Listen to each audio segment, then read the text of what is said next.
Today's news. Inula Fatullaev's motion for release rejected. Presidential administration employee named in property scandal. Bakutel 2010 Telecommunications and Information Technologies exhibition started.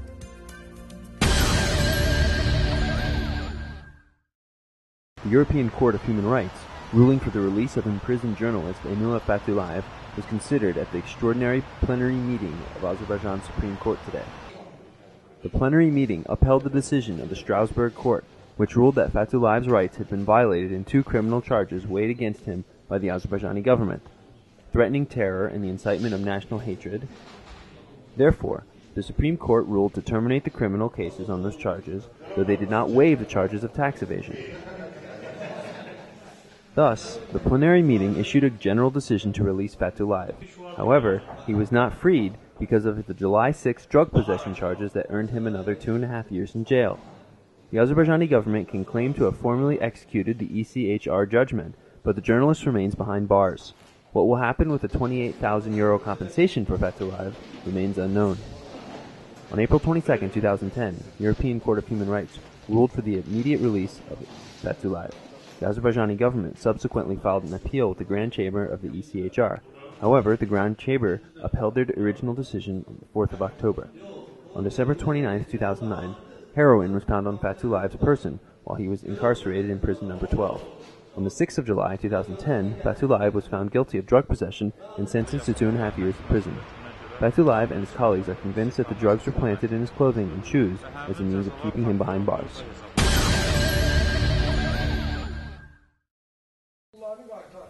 Rufat Dadashov and Lyubov Novikova, who used to be married, were victims. According to Dadashov and his lawyer, Aslan Ismailov, instead of the Azerbaijani courts protecting their rights, they instead legalized criminal activities, which Dadashov and his lawyer spoke about at a press conference held at the Institute for Reporters' Freedom and Safety Press Center on Monday, November 22nd.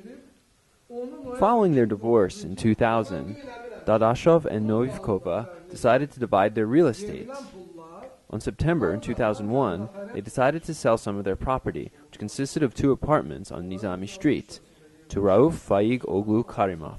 On the 6th of July 2002, Karimov and Dadashov and Novikova signed a preliminary sales contract. Karimov agreed to pay $425,000 during a 6-month period for buying the above-mentioned apartments. However, he did not fulfill the contract obligations, and he had just paid $196,000 to Dadashov and Novikova on the 26th of March in 2003. According to their lawyer, Aslan Ismailov, later, Karimov refused to pay money and offered to give other properties in place of the rest of the money, but he did not follow through with his offer. The lawyer stated that Karimov said that presidential assistant Ali Asadov supported this idea. The lawyer and Dadashov said they have a video that proves this. The presidential administration made no comment on this issue.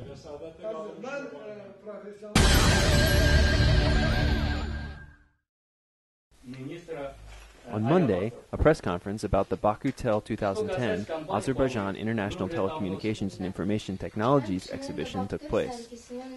The exhibition and conference were organized by Iteka Caspian LLC, ITE Group PLC, and supported by the Ministry of Communication and Information Technologies of the Republic of Azerbaijan.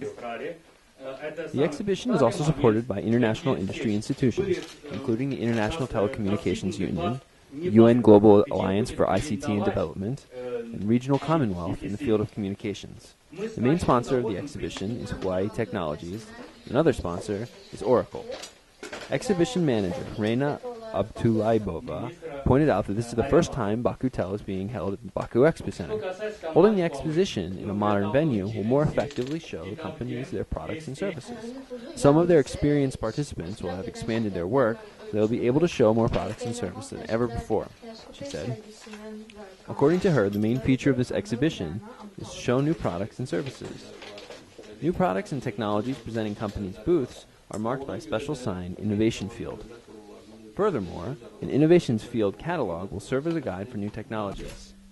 Bakutel 2010 is bringing together over 100 companies from 15 countries, including Azerbaijan, Israel, China, Malaysia, United Arab Emirates, Turkey, USA, and others.